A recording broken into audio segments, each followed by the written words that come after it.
예, 안녕하세요. 유주환입니다. 아유, 감사합니다. 그 여기가 제가 2010년에 제가 태어나서 맨 처음 했던 그 강연이라고 해야 되나요를 여기서 했었는데 지금 약간 6년 만에 다시 오니까 기분이 되게 재밌네요. 우선 그 서울버스 앱에 대해서 혹시 모르시는 분 계시나요? 네, 계실 수도 있으시니까 대충 설명을 드리겠습니다. 서울버스 앱은 서울시, 경기도, 인천 이렇게 수도권 지역의 버스 정보를 제공하는 서비스이고요. 그리고 2009년에 제가 이제 맨 처음에 이제 개발해서 이제 런칭을 하게 됐었습니다. 그리고 뭐 이거는 예전에 이제 갖고 있던 통계 자료를 이제 몇 개 좀 보여드리려고 하는데 가져왔습니다. 그래서 뭐 이거는 히트맵을 찍어본 거거든요. 실제 수도권에서 이제 어떤 분포로 이제 사용을 하시나 봤는데 뭐 이제 실제로 이렇게 유동 인구가 많은 쪽에서 되게 많이 사용되는 거를 제가 볼 수가 있었고요. 그리고 무엇보다 이 통계 자료가 되게 재미있었는데요. 저 위에를 보시면 저게 이제 앱이 이제 실행될 때마다 이제 한 칸씩 이제 올라가는 건데 저걸 보시면은 뭐가 보이지 않으시나요? 뭔가 월, 화, 수, 목, 금, 토일 에다가 평일날에는 출근 시간, 퇴근 시간, 막차 시간, 그리고 새벽 시간, 뭐 토요일, 일요일은 되게 리니어했고요. 이거를 보면 일단 굉장히 이렇게 원래 이렇게 많이 쓰시던 분들이 이렇게 되게 습관적으로 많이 이렇게 사용을 해주신다는 걸 알 수가 있고, 그리고 이제 아래를 보시면은 이제 각 사용하시는 분들의 휴대폰의 이제 언어 세팅인데 물론 영어로 이제 세팅을 해놓고 쓰시는 분도 계시겠지만 굉장히 이렇게 순수 한국인들뿐만 아니라 이렇게 다른 분들도 이렇게 외국인 분들이나 분들도 되게 많이 사용을 하신다는 걸 알 수가 있습니다. 그래서 뭐 대충 이렇게 생겼고요. 그리고 이제 버스 번호를 검색해서 그러면 버스가 현재 이런 노선으로 가는데 어디쯤에 있는지가 나오고 뭐 몇 분 몇 초 있다가 도착할 예정이고 뭐 그런 것들이 나오는 앱이고요. 2009년 12월 달에 처음으로 이제 아이폰 버전 출시 후에 이제 100만, 500만, 900만, 1000만 다운로드 넘어서 2014년 6월 이제 2년 전이긴 한데 그때 기준으로 제가 마지막으로 추천한 건데 그때가 이제 1230만 다운로드를 찍고 이제 이게 한 달에 먼틀리 페이지 뷰인데 페이지 뷰가 이제 3억 페이지 뷰를 돌파를 했었고요. 그리고 뭐 이거는 제 자랑이고요. 그리고 이것도 이제 보시면 저도 이게 되게 놀랐는데 이게 검색에다가 이제 뉴스 검색에 서울버스 앱이라고 썼을 때 이 앱 관련된 뉴스 기사만 16,280개나 되고 막 자동 활성도 올라가고 그래서 뭐 되게 신기했었습니다. 그리고 한국뿐만 아니라 막 해외 언론에서도 막 CNN 뭐 디스커버리 채널에서도 취재해갖고 막 이거는 이제 독일 가서 이제 이거 상 받을 때 발표했었던 모습이고요. 뭐 이건 미국 방송이고 다 자랑이네.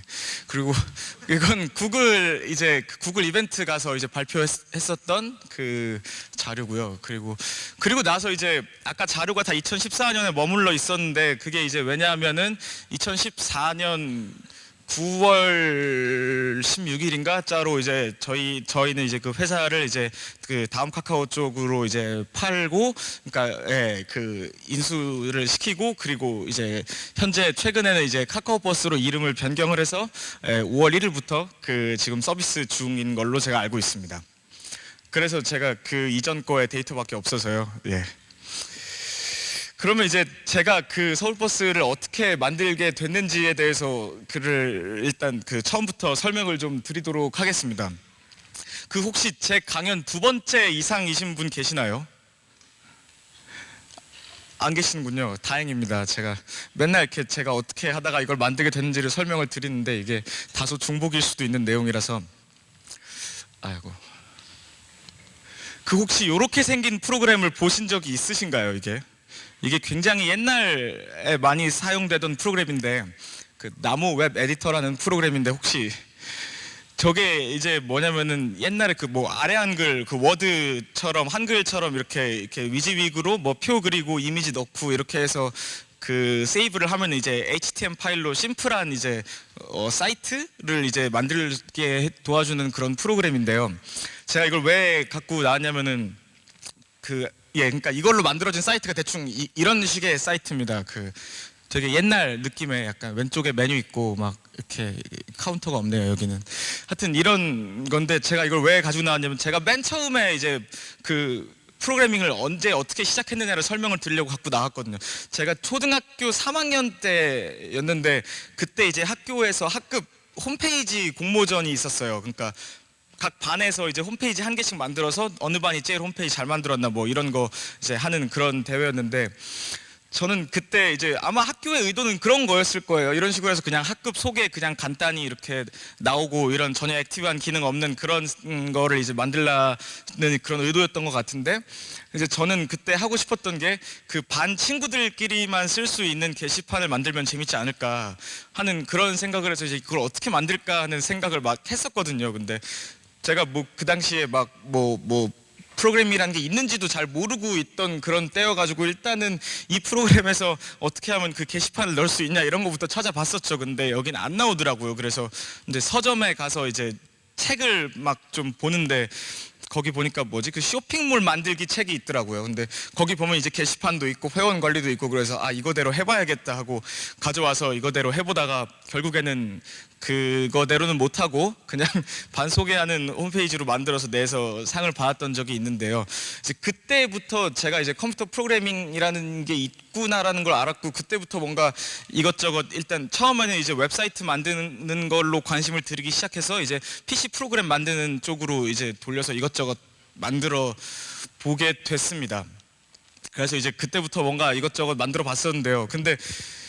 근데 이게 좀 그런 게 제가 이제 초등학교 3학년 때부터 이렇게 했다고 말씀을 드렸는데 좀 그런 게 있어요. 그러니까 그러면 저희 부모님은 그러니까 너희 부모님은 그렇게 특별한 분이셨나 보다. 그렇게 어떻게 공부도 안 하고 컴퓨터만 하겠다는 애를 그냥 컴퓨터를 하라고 그렇게 밀어 주셨냐. 참 대단하시다 그랬는데 그렇진 않았고요. 되게 뭐라 당연히 그러셨죠. 그러니까 너 대학은 어떻게 갈라 그러냐.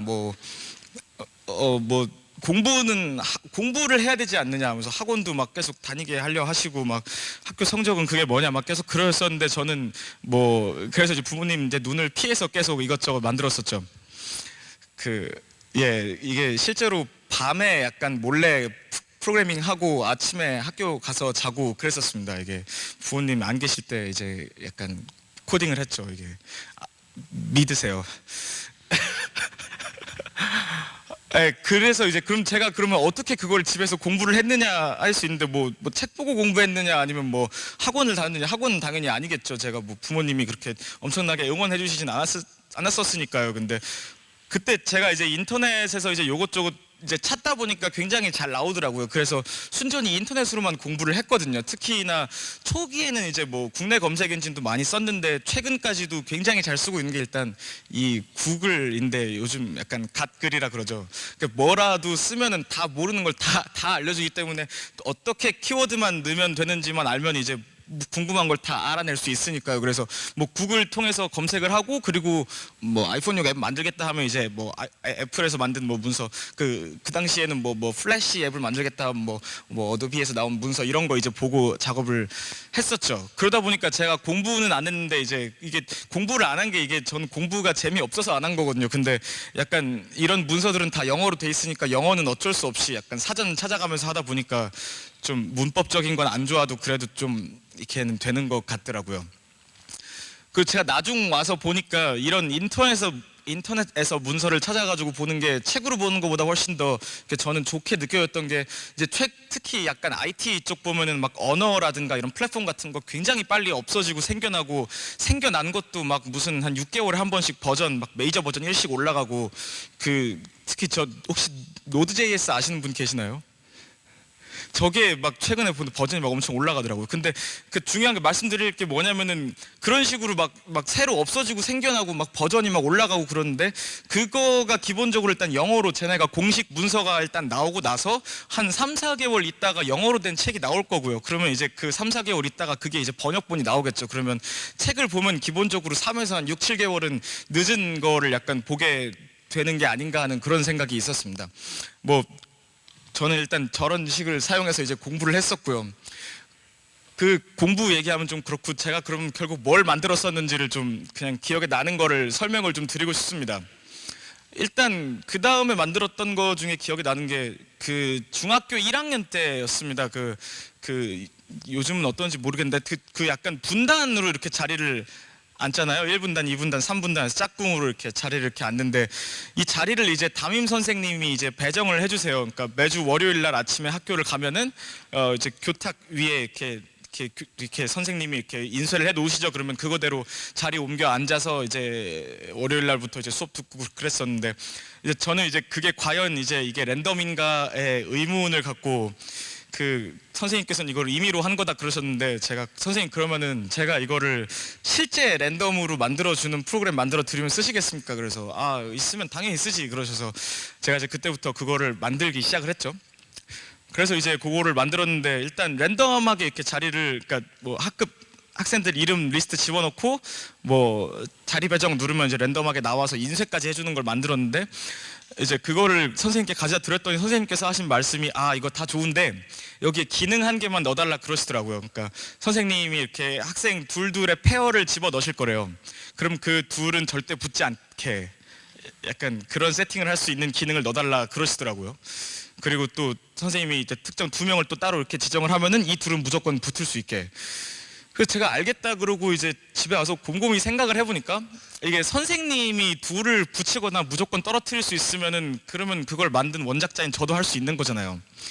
그래서 아, 그러면 이거를 약간 여기다가 내 의도를 좀 넣어봐야겠다라는 생각을 좀 해가지고, 그 당시에 이제 했던 게 생각을 되게 많이 했어요. 그래서 이거를, 근데 굉장히 이걸 다이나믹하게 바꿔야 되잖아요. 그게 제가 첫 번째 약간 세팅 집어넣고 선생님 제가 바꾼 게 있어요, 다시 깔게요 그럴 순 없잖아요. 그래서 그렇다고 뭐 제가 선생님 컴퓨터에 약간 직접 접근하는 그것도 굉장히 좀 도덕적이지 않은 짓이고, 그래서 아, 물론 이것도 도덕적이지 않을 수도 있겠는데, 제가 생각한 게 뭐냐면은, 그 왜 막 백신 같은 거 보면은 엔진 다운로드 받잖아요, 업데이트 받고. 그것처럼 저희 집에 있는 제가 개발하던 PC를 서버로 뒀습니다.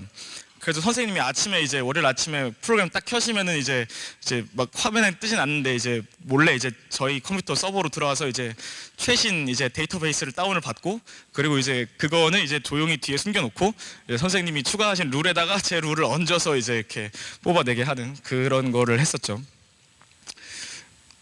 예. 아, 그리고 나서 이제 제 중학교 때 뭐도 그렇고 하다 보니까, 저희 어머니는 지속적으로 컴퓨터 하는 거에 대해 되게 뭐라 그러셨는데, 저희 아버지께서는 그래도 네가 그렇게 하고 싶으면 조금 더 약간 체계적으로 해보지 그러냐 그러시면서 저를 약간 그 학원에 가보라, 뭐 정보 올림피아드를 한번 해보라 그러시더라고요. 그래서 정보 올림피아드 학원을 그때 잠깐 다녔었는데요. 혹시 정올 준비하셨던 분 계신가요? 몇 분 계시네요. 근데 학원 다니셨었나요 혹시? 학원 다니셨으면 손 들어주세요. 안 다니셨구나.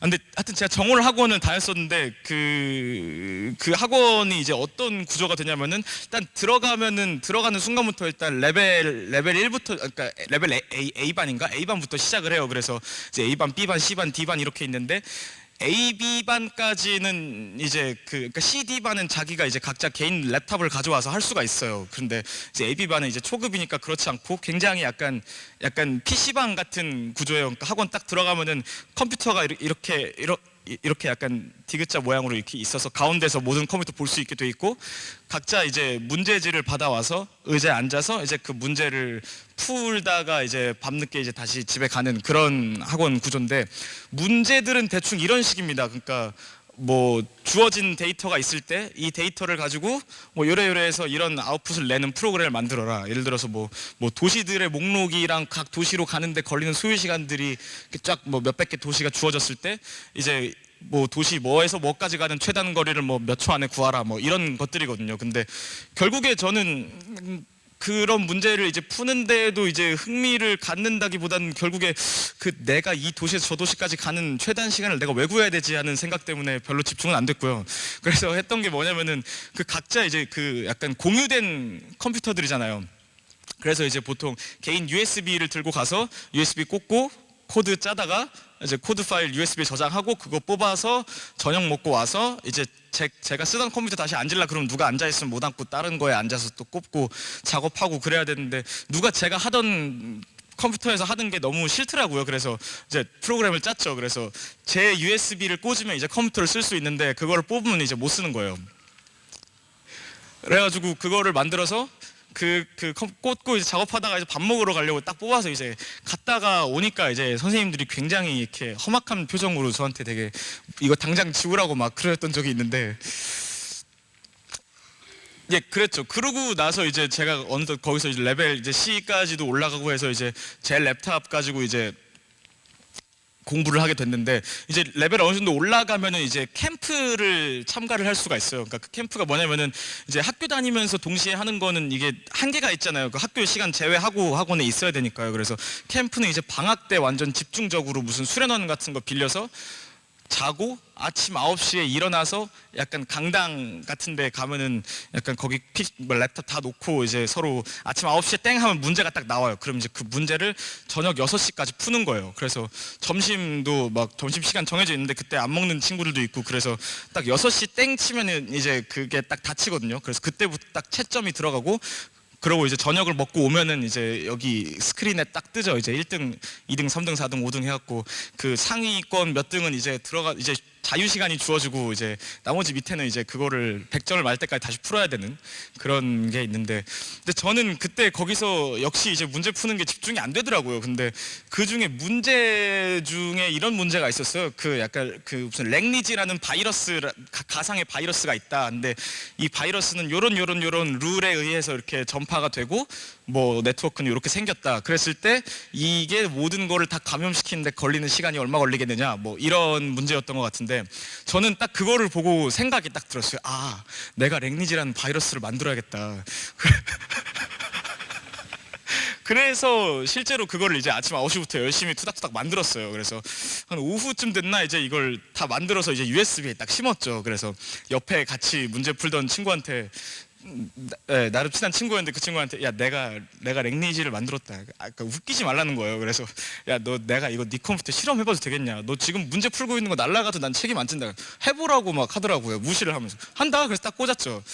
근데 얘가 이게 재밌는 게 이게 한 번에 이렇게 맛이 가지 않아요. 이렇게 서서히 이제 이렇게 컴퓨터를 고통의 길로 이렇게 가져가는 그런 프로그램인데, 그 처음은 아무 일도 없으니까 걔가 아이 뭐야 뭐 아무 일도 없잖아 그러면서 막 자기 할 일 하더라고요. 그래서 그게 좀 기다려봐. 그런데 점점 걔가 막 컴퓨터를 퉁퉁 치더라고요. 이거 그러더니 이제 막 창 하나 둘씩 없어지고, 그러니까 그 친구가 이제 막 지금도 기억해요. 그 굉장히 그 덩치 큰 친구였는데 그 약간 닭똥 같은 눈물이 떨어지던 그때를 기억을 하는데, 이제 그런 것도 만들었었고, 제가 지금 그거 말고도 또 몇 개 만든 게 동영상 자료는 준비 못 해왔는데, 그 중에서 만들었던 게 이제 또 다 캠프에서 나온 거예요. 그러니까 캠프가 대단한 거였죠.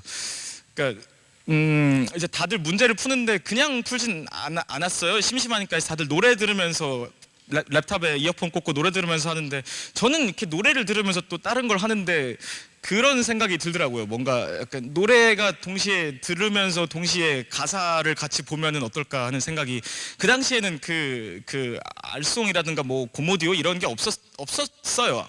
제가 나중에 보니까 제가 그거 만들었던 때랑 그거 하니까 없었더라고요. 그래서 그러면은 가사가 밑에 실시간으로 나오는 음악 재생기를 만들어야겠다 해서 그거를 저는 캠프에서 열심히 만들었죠. 그리고 그때부터는 이제 제가 감염시켰던 그 친구도 이제 컴퓨터 다 날아가더니 그때 약간 그거 리듬 게임을 만들고 있더라고요. 저 옆에서. 그래서 이제 그 친구 리듬 게임을 만들고, 저는 이제 약간 가사 나오는 음악 재생기를 만들어서 이제 친구들한테도 막 같이 돌려 쓰고 그랬던 기억이 지금도 나네요. 그리고 그거 코드는 지금 없어졌는데 약간 나중에 보니까 그게 알송보다는 먼저였더라고요. 물론 완성도는 좀 많이 떨어졌었겠지만요.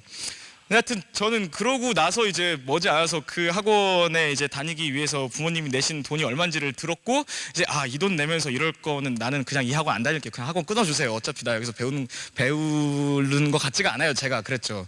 근데 그러고 이제 끊겠다 그런 다음에 이제 마지막에 또 사고는 아니고 재밌는 일이 있었던 게, 이제 이런 문제를 풀고 채점을 하는 시스템이 그 소스 코드를 짜면은 그 소스 코드를 그 학원 선생님, 그 원장 선생님 서버에다가 소스 코드를 올리면은 채점이 끝나서 이 결과가 나오는 그런 구조거든요. 소스 코드 올리면은 그 서버에서 알아서 컴파일을 해갖고 이렇게 결과를 내나 봐요. 그래서 제가 이제 학원 이제 어차피 끊기로 했으니까 뭐 이제 좀 뭘 해볼까 하다가 이제 그 당시에 이제 또 이 컴퓨터 프로그래밍이랑 또 이제 프로그램 짜는 거랑 또 보안이라는 게 굉장히 또 이렇게 직결되는 그런 요소잖아요. 그래서 제가 이제 했었던 게 그 소스 코드의 그 보안 쪽 아시는 분은 아실 수 있겠지만은 그게 그 채점 서버를 만드는 사람이 상상하지 못했던 부분을 약간 건드리면 그게 뚫리는 거거든요. 그래서 약간 그냥 이상한 생각이 들더라고요. 그래서 이거 아시는 분이 계셨으면 좋겠는데 약간 파일 명에다가 약간 그 바를 이렇게 두 개 집어넣어서 업로드를 했더니 막 서버가 막 뚫렸더라고요. 막 그래서 학원 서버 약간 뚫려서 원장 선생님한테 아 이거 이렇게 뚫렸습니다. 그랬더니 잘했다 내가 밥 사줄게 그러셨는데 그러고 나서 아직도 밥을 얻어먹은 적이 없습니다. 예, 그러고 나서 뭐 사실 그 학원에서 제가 건졌다 그러면 좀 그렇습니다. 그 학원에서 만났던 친구 중에서 굉장히 가깝게 했던 친구가 두 친구가 있는데 그 중에 한 친구가 제가 감염시켰던 그 친구고 굉장히 인용하기 쉽네요. 그리고 나머지 한 친구가 또 있었는데 그렇게 셋이서 그 학원 안 가는 약간 때에 그 고속터미널 카페에서 만나서 약간 서로 막 이런저런 나중에 뭘 하자 막 이런 얘기를 막 했었던 기억이 있는데 그 당시에 했던 얘기가 셋 다 게임을 참 좋아했었거든요. 그래서 야 우리 나중에 게임을 하나 만들어 보자. 뭐 게임 장르는 뭘로 할까 하면서 막 세계관 짜고 막 그런 재미도 좀 빠져서 살았었는데 그러다가 이제 제가 고등학교 2학년쯤이었어요. 그때 이제 그 친구들이랑 같이 얘기를 하는데 그 친구들 중에 제가 가져갔나 어느 친구가 가져왔나 했는데 무슨 게임 만드는 공모전이 있더라고요. 그래서 야 우리 셋이서 어차피 우리 고2 초기고 하니까 지금 이 게임 공모전이나 셋이서 열심히 해서 한 개 만들어서 내보고 되든 안 되든 그냥 수능 공부하러 가자. 뭐 대학 가야 되니까라고 얘기를 해서 뭐 다들 뭐 그래 하고 이제 게임을 열심히 만들어서 이제 게임을 출품을 했는데 그거는 이제 결과가 잘 안 좋게 나왔더라고요. 그래서 이제 나머지 두 친구가 공부하러 가고 이제 저는 그러고도 도저히 약간 공부가 손에 안 잡히더라고요. 뭐 하던 사람이 돼야지 이게 하죠. 이게 그래서 그러면 이번엔 또 뭘 만들어 볼까? 뭐 일단 뭐 어차피 뭐 대학을 가게 되든 뭘 하게 되든 모르겠고 일단 나는 그냥 내가 하던 대로 내가 약간 만들고 싶은 거나 계속 만들자 해서 이번엔 뭘 만들어 볼까 하다가 그 트위터에서 그거를 봤어요. 아이폰이 한국에 출시된다고. 그게 제가 2009년에 그러니까 고2 때였으니까 그때 그 대회 끝나고 한 10월 그때 제가 봤을 거예요. 한국에 출시를 한다. 그래서 제가 아버지한테 쫄랐죠. 아빠 나 아이폰 한국에 나오면 사주세요. 약간 다른 거 사달라는 것도 아니고 약간 휴대폰은 꼭 바꿔주시면 안 돼요. 막 쫄라서 이게 허가를 받아냈어요. 그러고 나니까 이제 생각이 들더라고요. 스마트폰이 이제 들고 다니는 컴퓨터인데 그러면은 제가 컴퓨터용 프로그램도 막 만들었는데 약간 제가 만든 프로그램이 항상 내 손 안에 있으면 얼마나 재밌겠느냐. 그러니까 스마트폰용 프로그램 앱을 만들어야겠다라고 결심을 했죠. 그리고 이제 뭘 만들까 하고 생각을 하고 있었는데 그 당시 제가 이제 고등학교를 버스를 타고 다녔었거든요. 근데 그 버스 타고 다녔을 때 제가 가끔씩 그러니까 알고는 있었던 서비스가 있었어요. 지금도 있는지 모르겠는데 그 서울시에서 1577-0287이라고 전화를 하면은 버스 정보를 안내해주는 서비스가 있거든요. 이게 있었다고 해야 되는지 있다고 해야 되는지. 근데 저기 전화하면은 이제 멘트가 나옵니다. 이제 뭐 서울시 버스 정보 안내 시스템입니다. 원하시는 정류장 번호랑 우물 정자를 누르세요. 그럼 그거를 누르고 나면은 선택하신 정류장은 무슨 정류장입니다. 여기 지나가는 버스는 몇 번이 있는데 거기서 원하는 버스 번호를 누르고 우물 정자를 누르세요. 그럼 그걸 누르고 우물 정자를 눌러요. 그러면 무슨 정류장에 몇 번 버스는 몇 분 있다 도착 예정입니다 하고 전화가 끊겨요. 그럼 알겠구나. 딱 보면 버스가 이미 갔죠. 아니 그래도 약간 그 막차 정보 같은 거 확인할 때는 그래도 좀 썼었어요. 약간 밤인데 막 약간 야자 끝나고 이제 가려 하는데 버스가 있나 없나 이제 그걸로 확인을 했는데 그거 말고는 사실상 그 뭐 버스 정보를 확인하는 게 뭐 그냥 정류장 나가서 오면 타는 게 버스였단 말이에요. 그래서 어차피 이거 ARS로 하는 건데 이거를 그러면 어차피 이 시스템은 갖춰져 있는 거니까 이거를 그냥 조금만 활용을 하면 그냥 앱에서 조금 더 쉽게 볼 수 있게 만들 수 있지 않을까 해서 만든 게 였거든요. 근데 제가 이걸 만들었다고 이제 어디 가서 이제 얘기를 하고 그러다가 제가 굉장히 자주 듣던 얘기예요. 그래서 어느 얘기냐면은 저한테 그랬어요. 그러니까 야, 너 버스 정보 앱을 이렇게 학생이 만들었다, 참 대단한데 야, 그러면 집안이 굉장히 금수저셨나 봐요 하면서 제가 그게 무슨 그랬더니 아니 그거 위치 정보 그거 다 위성으로 약간 다 한 건데 그럼 위성 그 임대료가 얼마 그런 말씀을 막 하시더라고요. 그래서 버스 회사마다 다 컨택해서 버스에다가 다 그거 기계 설치하시고 그런 거 아니냐고. 아니라고, 이미 다 시스템이 있었다고. 당연하죠. 제가 그런 돈이 어딨겠습니까. 근데 하여튼 그래서 만들게 된 게 이제 요 서울버스라는 앱이고요. 이 앱의 원리는 사실 굉장히 따지고 보면 굉장히 단순했었습니다. 그러니까 뭐냐면은 이게 ARS로 이제 전화해서 버스 정보를 아는 것도 있었는데 이제 같은 지금 요거 캡처는 최근에 한 캡처인데요. 버스 정보 안내 시스템 홈페이지가 있었어요. 그래서 기존에도 약간 2008년에도 7년에도 PC만 켜서 웹브라우저 켜서 뭐 버스 정보 안내 시스템 사이트 들어가서 버스 번호 누르고 하면은 버스 어디 있는지 언제 오는지가 이미 다 나왔었다는 얘기죠. 그래서 저도 인터넷 찾아보니까 이런 사이트가 있다는 걸 놀라워서 이거의 데이터를 이제 그대로 앱에다가 이제 집어 넣어야겠다, 이제 이런 생각을 했었죠. 그래서 뭐 이건 그냥 굉장히 간단한 개념인데 하여튼 요 사이트가 사실 이걸 그려지게 하기 위해서 하는 게 이제 HTML 코드를 브라우저가 파싱을 해갖고 이렇게 그려주는 건데, 이쁘게 이게 파싱되기 전에 이제 서버에서 내려주는 데이터가 이런 식인데, 이제 여기서 필요한 거는 이제 저 버스의 막 고유 번호 140번 버스는 간선 버스고 이거 아이디 값은 301400이고 요거를 뭐 요 앞뒤 요거를 기준으로 이렇게 잘라가지고 이제 DB화도 하고 막 파싱도 하고 그런 식으로 했었죠. 근데 그러니까 쉽게 말씀드리면 그거죠. 그러니까 앱을 켜서 버스 번호를 누르면은 이게 얘가 밑에서는 사이트 접속해서 버스 번호 입력해서 검색 누르고 그 결과를 가져와서 핸드폰에 좀 더 맞게 이쁘게 보여주는 그런 역할을 했었던 앱이었어요, 처음에는. 근데 이제 요 앱을 이제 만들고 나서 보니까 기존에 이제 요렇게 생긴 사이트에서 이제 이 3이랑 23분 저 이제 필요한 저 숫자만 이제 꺼내가지고 이제 핸드폰에서 보여주는 이런 형태였단 말이죠. 근데 이게 보면은 솔직히 몇 명이나 있었을까요? 아침에 버스 타러 나가기 전에 버스 타러 나가야 되니까 버스 언제 오는지 확인하자 하고 컴퓨터를 이제 켜서 이제 약간 인터넷 브라우저 켜서 사이트 접속해서 몇 번 버스 검색해서 이렇게 딱 보고 한 3분 있다 오니까 지금 나가면 되겠네. 누가 그랬겠어요. 그러니까 그러니까 제가 예상하기로는 기존에 이 사이트에 이제 사용자가 그렇게 많지 않았을 거라는 얘기예요. 그러니까 사이트가 그렇게 약간 큰 서버 풀로 이렇게 생긴 형태가 아니었을 거라는 얘기. 근데 갑자기 이제 2009년 12월에 이제 제가 아이폰용 서울버스를 딱 출시해서 이제 첫 주부터 갑자기 막 사용자량이 그렇게 막 늘어나니까 갑자기 이 버스 정보 사이트에서 갑자기 사용자가 많이 늘어나는 거를 감지를 하셨겠죠. 그래서 제가 약간 이런 이메일을 받았었거든요. 대충 내용을 보면은 모 지자체에서 이제 온 이메일인데 제가 이 이메일을 정확히 6년 전에 여기서 공개를 했다가 저 모자이크 없이 공개를 했다가 당사자분한테 굉장히 혼난 적이 있어요. 그래서 오늘은 모자이크를 했습니다. 근데 여하튼 그러니까 뭐 혼자 만들었다는 게 참 대단하지만은 미리 협의 없이 사용을 했고 무단으로 쓴 거기 때문에 이거는 법적인 문제가 발생한다. 그러니까 앱을 뭐 어떻게 조치를 해라라는 저기 내용의 이메일이었는데, 제가 이걸 딱 받고 솔직히 고등학교 2학년이 진짜 저런 거를 제가 딱 받았는데 굉장히 철렁하더라고요. 그러니까 그래서 이제 저는 아버지께 전화를 드렸죠. 직장에 계신 아버지께, 아버지 제가 약간 이제 약간 잡혀가게 됐습니다.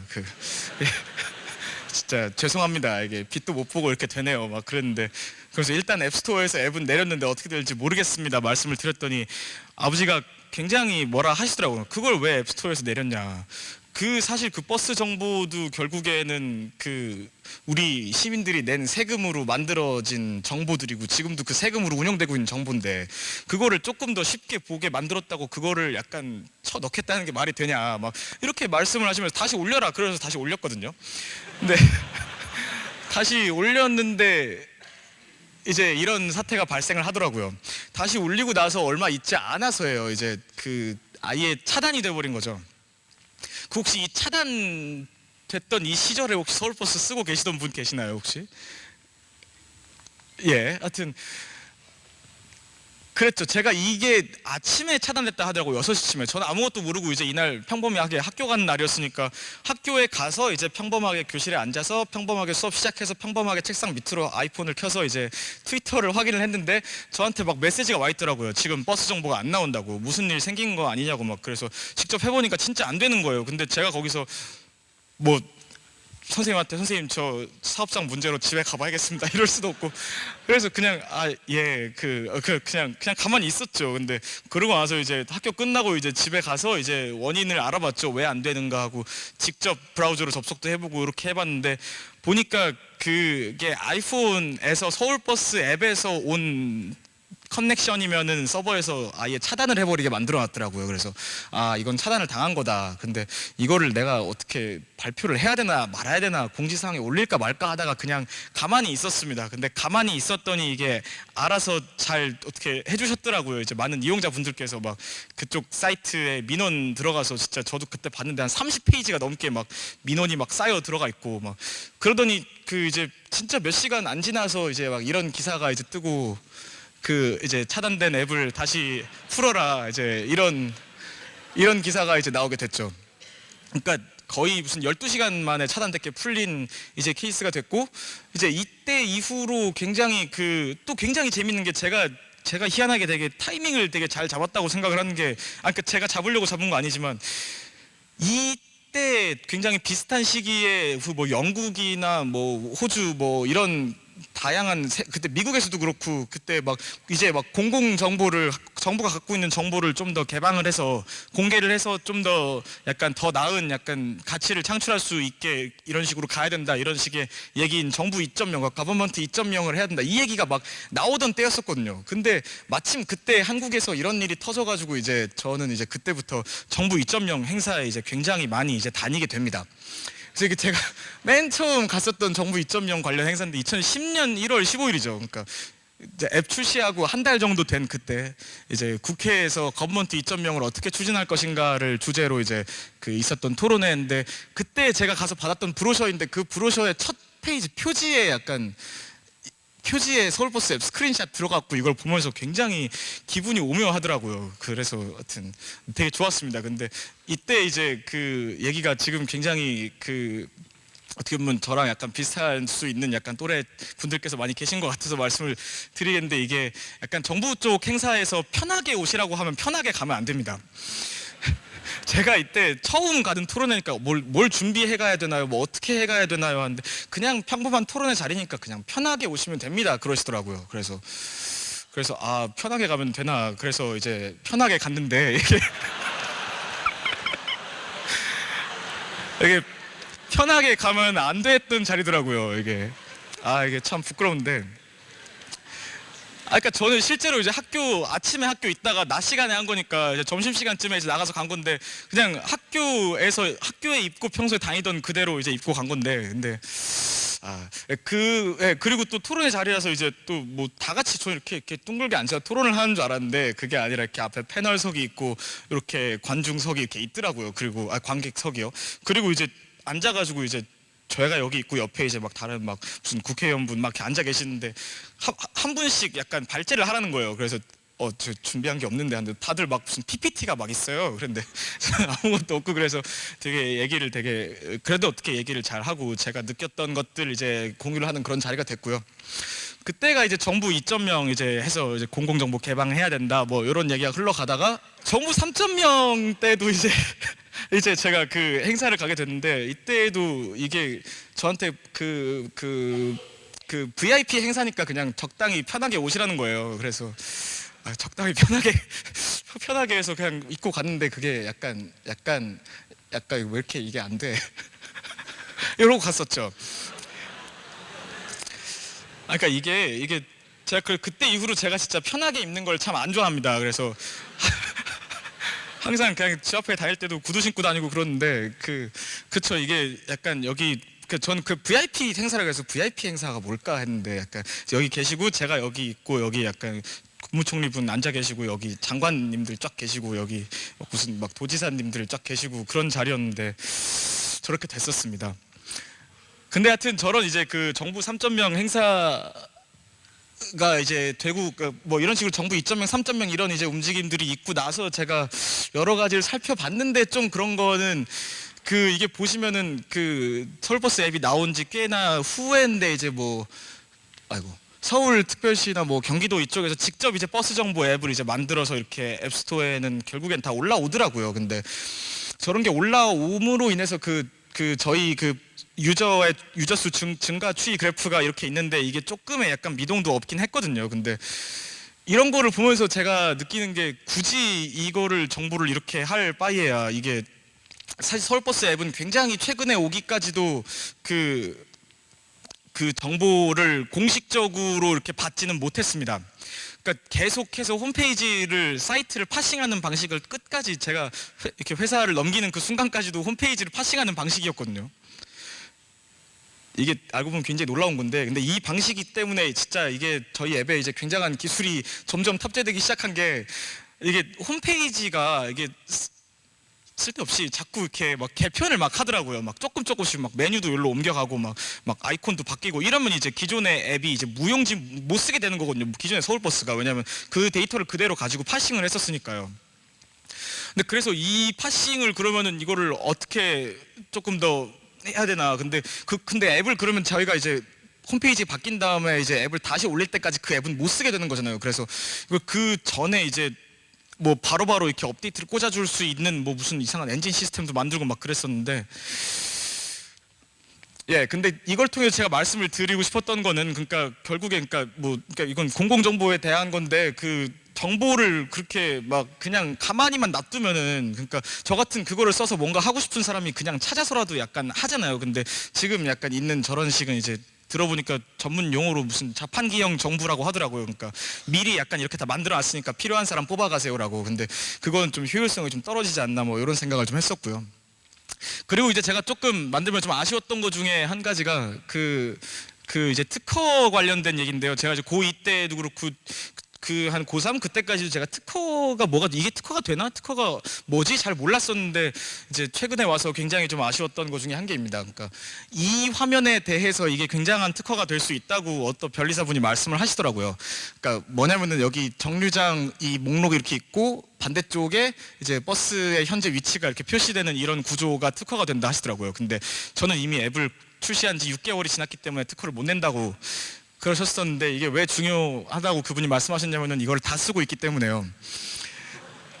예, 그렇더라고요. 그러니까 이제 약간 그 특허의 중요성을 그 다음에 좀 깨달았고, 그리고 이제 요즘 뭐 기업가 정신 이런 얘기가 많이 나오길래 제가 그거 관련해서 제가 좀 뭔가 생각을 해봤습니다. 뭔가 제 나름대로 생각을 해보고 이제 말씀을 좀 드리려고 하는데, 그러니까 혹시 이 일론 머스크는 다 아시죠? 테슬라를, 그러니까 처음에 페이팔 창업하고 테슬라 만들고 뭐 이렇게 하는 사람인데, 그 사람이 이제 했던 얘기 중에 1달러 프로젝트라고 있어요. 이거는 뭐 아시는 분도 계시겠지만 뭐였냐면은 자기가 이제 창업을 하기 전이었어요. 근데 내가 과연 창업을 해서 쫄딱 망해도 내가 먹고 살 수 있을까? 요거를 이제 생각을 해봤대요. 그러니까 너무 좀 걱정이 되고 하니까. 근데 이분이 한 사람이 하루에 1달러 가지고 버틸 수가 있으면은 결국에 자기는 뭐 솔직히 아무리 망해도 하루에 1달러를 못 벌겠느냐 이런 생각으로 딱 한 달 30불 가지고 마트에 가서 막 소세지랑 이런 막 냉동식품을 사가지고 왔대요. 그리고 이제 게러지에서 그냥 컴퓨터 놓고 이제 그거 데워 먹으면서 한 달을 버텨봤는데 살만 하더라 이거예요. 그래서 나는 뭘 먹어도 그냥 컴퓨터 앞에만 있으면 그냥 행복하고 그냥 내가 하고 싶은 거 할 수 있겠구나 해서, 그래서 시작을 해서 지금은 돈이 엄청 많죠. 그리고 이제 이런 얘기가 있어요. 또 뭐 미래는 이미 와 있다, 뭐 단지 널리 퍼져 있지 않을 뿐이다, 이런 얘기가 있는데 전 이것도 굉장히 와닿았던 게, 그러니까 이미 기술력은 굉장히 어느 약간 필드로도 굉장히 기술력은 많이 발달해 있다고 생각하거든요. 근데 이제 이 기술들을 이제 어느 기술을 어떻게 썩느냐, 어느 기술을 어느 분야에 넣느냐가 이제 굉장히 중요한 건데, 그거는 그 기술을 전문적으로 알 수 있는 사람만이 할 수 있는 것도 아니고, 그 필드에 있는 사람만 할 수 있는 것도 아니고, 그게 이제 약간 잘 이렇게 조화롭게 이렇게 융합돼야지만 가능한 거지 않냐, 그런 생각이 있어서 이런 거를 넣어봤고요. 그리고 끝으로 이제 저한테 이제 그러니까 약간 혁신이 뭐냐, 혁신적인 게 뭐일 수 있겠냐라는 질문을 제가 직접 한번 해봤었는데, 그 킥스타터는 아실 거예요. 그 혹시 이런 제품 보신 적이 있나 모르겠는데, 얘는 그 차를 마시려고 물을 끓일 때 차 주전자 전체 물 다 먹지도 않을 걸 다 끓이는 게 좀 비효율적이지 않겠냐 해서 그 뭐죠 이거 전자기장 해가지고 이 밑에다가 물컵 놓고 쇠막대기 꽂아서 저 물만 딱 가열하는 저런 거를 만들어서 펀딩 받았던 사람이 있고요. 그리고 이거는 저도 샀던 건데, 이건 아실 거예요. 줄넘기 스마트로프 줄넘기 뛰면 앞에 숫자 나오는 거예요. 몇 번 뛰었나 이런 것도 있고. 그리고 요거 되게 재밌는데, 저도 이거 지금 사놔가지고 지금 친구들한테 보내기 전이에요. 이게 생일 축하 카드인데, 이게 그런 카드 있잖아요. 열어서 약간 버튼 누르면은 노래 나오는 거예요. 그런 카드들 약간 버튼 누르면 노래 나오고 버튼 누르면 노래 꺼지고 이런 카드인데, 얘가 재밌는 게 버튼을 눌러요. 그러면 생일 축하 노래가 나와요. 해피 버스데이 노래가 나와요. 근데 노래가 나오는구나 하고 이제 노래를 끄려고 버튼을 누르면 볼륨이 더 커져요. 그래서 뭐지? 한 번 더 누르면 꺼지다 또 누르면 더 커져요. 그리고 나서 이제 한 번 더 누르면 이제 커지지도 않고 꺼지지도 않고 이제 그대로 노래가 나오는 거예요. 계속. 제가 이걸 시험을 해보겠다고 받아가지고 이게 진짜 되나 하고 눌렀다가 이게 5시간 동안 안 꺼지더라고요. 이게 세면대에다가 물 받아가지고 집어 넣는데도 이게 안 꺼지더라고요. 그래서 5시간 동안 집에 안 들어가 있었던 적이 있었죠. 그리고 뭐 이것도 제가 어디서 찾은 건데, 그 독일이었나요? KFC에서 뭐 치킨 같은 거 먹고 나서 핸드폰 문자 답장하려 그러면은 핸드폰에 막 기름 묻잖아요. 근데 그런 거 좀 묻지 않게 하겠다 해서 종이에다가 그 종이 사이에다가 그 뭐 블루투스랑 이런 거 집어넣어가지고 키보드 만들어가지고 약간 핸드폰이랑 페어링해서 키보드 대신 저거 쓰라 뭐 이런 제품도 있었고요. 그러니까 이런 약간 재밌는 이런 생각들, 이런 기술들이 이런 거를 이제 똑같이 이제 필요로 한다거나 그거를 재미로 이렇게 여기는 그런 사람들을 만나게 되면은 이제 나오게 되는 것들이 뭐 이런 것들이라든가 이런 거라든가 뭐 우버라든가 뭐 에어비앤비라든가, 결국에는 다 약간 그런 엉뚱한 생각에서 이게 다 시작한 것이 아닌가 하는 생각이 있습니다. 그래서 끝으로 제가 또 말씀을 드리고 싶은 거는 이게 이 아이템이 이게 성공을 할까? 이거는 과연 시장이 어떻게 되지? 이거는 막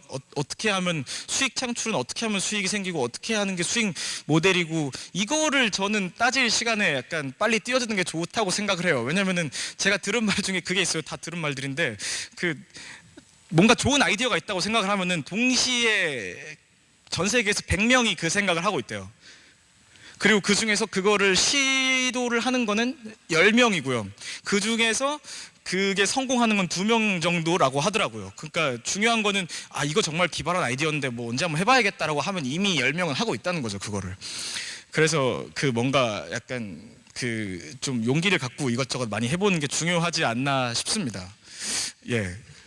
발표는 여기까지고, 혹시 질의응답이 포함인가요? 아니면? 예, 그 질문 있으신 분은 질문해 주시면 좋을 것 같습니다.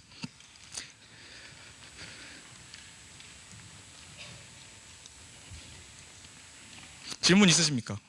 예,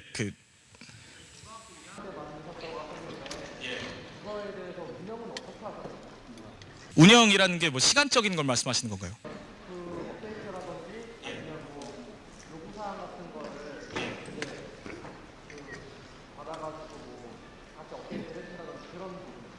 예, 사실 2009년에 이제 제가 이제 iOS용 개발을 해서 올리고, 아까 잠깐 얘기 빠진 부분이 있는데 2010년에 이제 같이 게임 만들었던 친구가 수능하러 갔던 친구가 나 안드로이드용 좀 만들어 보겠다 해서, 그 친구는 안드로이드, 저 아이폰, 그때부터 이제 같이 가게 됐었고요. 그리고 뭐 운영 같은 경우에는 저희가 최대한 서버 비용이 발생하지 않을 수 있는 약간 구조를 만들려고 진짜 노력을 해가지고, 서버 비용은 크게 발생하진 않았는데 그래도 발생하는 비용들은 저랑 제 친구가 서로 반반 나눠가지고 냈었고요. 그리고 그거 말고 시간 같은 경우에는 이제 학교에 있지 않은 시간을 활용을 해서 이제 작업을 했고요. 대학 와서도 주중에는 이제 공부해야 되니까 공부하면서도 일하고, 매주 말마다 만나가지고 이제 뭐 수용 받을 걸 수용 받고 이제 개발해서 업데이트 올리고, 그런 식으로 운영됐었습니다. 예, 또 질문 있습니까? 예. 요즘은 뭐 하시나요?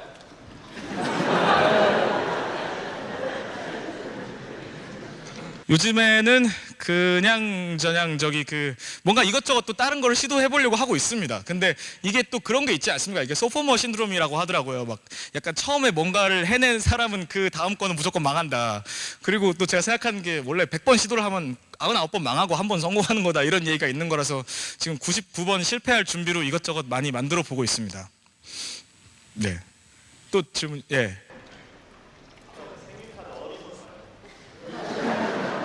그게 지금은 펀딩이 끝나가지고 어디서 해야 될지 모르겠는데, 글쎄요, 그 아까 그 이름 약간 뭐 무슨 벌스데이 프랭크 카드 이런 식으로 구글 검색하시면 나올 것 같습니다. 예. 질문이 많으신데 계속 받아도 되나요? 예. 어디부터 할까? 저쪽. 예. 예.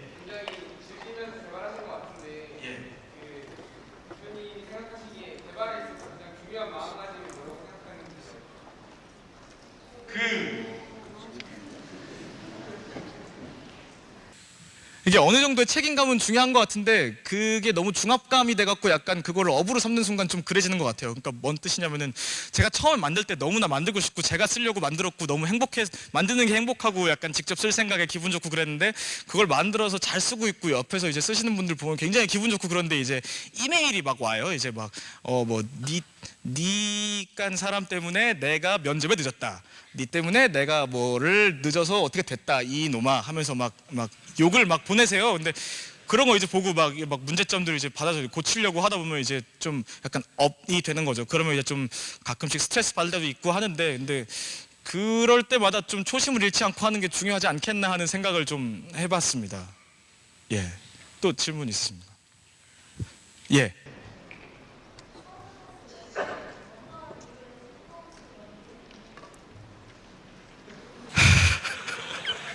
오늘 질문이 굉장히 이렇게 이렇게 잘 찌르네요, 이렇게. 네, 아까도 말씀드렸지만 그 저희 서비스 같은 경우는 끝까지 공식적으로 약간 정보를 제공받지 못했어요. 그래서 계속적으로 정보 정확도도 계속 딸릴 수밖에 없었고 부족할 수밖에 없었고, 진짜 계속 홈페이지 파싱 방식으로 계속 운영하고 그러면서 공식적으로 좀 달라 하는데, 그러려면 또 형평성의 문제 막 이런 얘기 하시면서 안 됐었거든요. 그러다 보니까 결국에는 이용자분들 입장에서 약간 조금 더 좋은 정보를 받으려면, 조금 더 정확한 정보를 받으려면은 결국에 그런 식의 로컬 서비스를 하고 있는 그런 업체와 함께 하는 쪽이 결국에는 사용자들은 더 좋지 않겠냐, 이런 식으로 판단을 해서 결국에 결정을 하게 됐습니다. 예, 또 질문 있으십니까? 예. 예. 할 수 있죠. 사실 제가 그게 좀 그런 게, 저희 앱 이름이 서울버스였던 게 참 문제였던 것 같습니다. 이게 왜냐면은 서울버스라고 이 앱을 내놓으니까 이게 다른 지역을 못 넣어요. 그러니까 예를 들어서 다른 지역에서 저한테 뭐라 그러더라고. 아니 이름 서울버스인데 왜 인천 정보가 들어갑니까? 막 이러셨던 분도 계시고 막. 그래서 그럴 때 그렇다고 이름을 그 상태에 딱 바꿔버리면은 이미 그 관련된 기사가 막 10,000개가 막 이렇게 있는데 이름 바꿔버리면 좀 그렇잖아요. 그래서 그냥 그렇게 갔습니다. 그래서 사실 서울버스 말기에는 그 전국 약간 지원이 되게 돼 있었습니다. 그러니까 지금 카카오버스로 변화되기 전에도 전국 지원은 됐었죠. 예. 네. 또 질문 있으십니까? 네. 예. 예. 예.